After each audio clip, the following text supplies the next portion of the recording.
What's up, guys? Physics 2 Lab 1 charge tapes. Yeah, let's get right into it. This is by Talon Fraser. Introduction.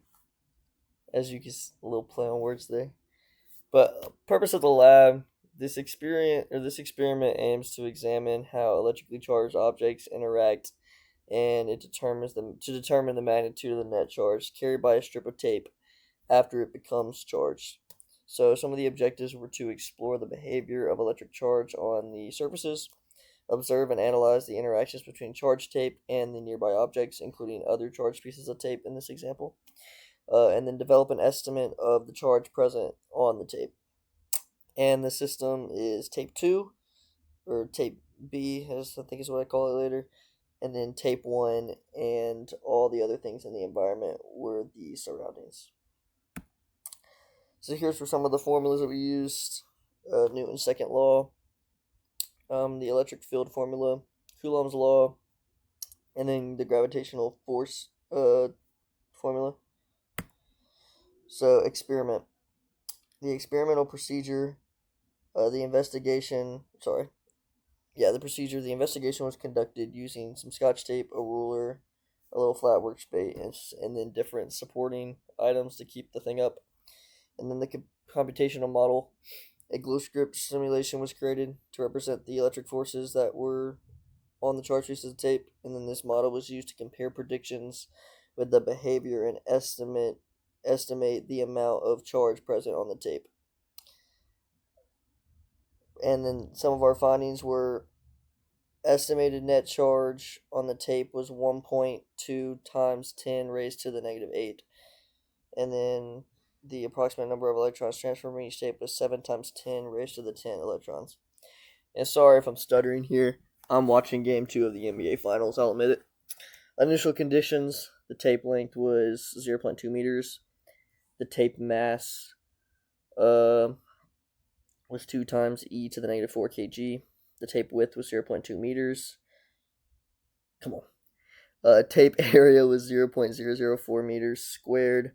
And then the atom area was 1 e to the negative 20 meters. And then the number of atoms was 4 times e to the negative 7, or to the 17. And some of our observations before were that 2 pieces of tape were charged and tested. When the non-sticky sides were brought near each other, they pushed away from each other. Each piece of tape was attracted to the object that had a negative charge. And the conclusion that we made is, since the tapes repelled each other, they must have had the same type of charge, because they were attracted to the negatively charged objects. We conducted that both of them had a positive charge, and this means that the tapes lost electrons and when they became charged. Procedure: a charged piece of U tape B, was placed loosely on 2 neutral supports, and then a second charged piece of U tape, which is tape A, was slowly brought closer to tape B. As tape A approached tape B, began to move upward due to the electric force between the tapes. So then the maximum upward displacement of tape B was measured to be 0.025. Okay, this is a little blurry. Here's some of the code that we did in order to do it, and then I guess I didn't put the model, but it was like a ball with an arrow going up and an arrow going down.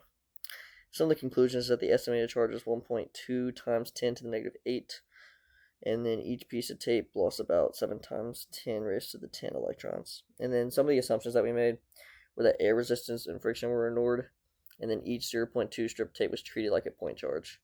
And then the charge was assumed to be spread evenly across the tape, which these are all assumptions. And then the what-if questions. What if electrons had a positive charge and protons had negative charged? The observation from the experiment would not change. The 2 tapes would still repel each other because they would have the same type of charge.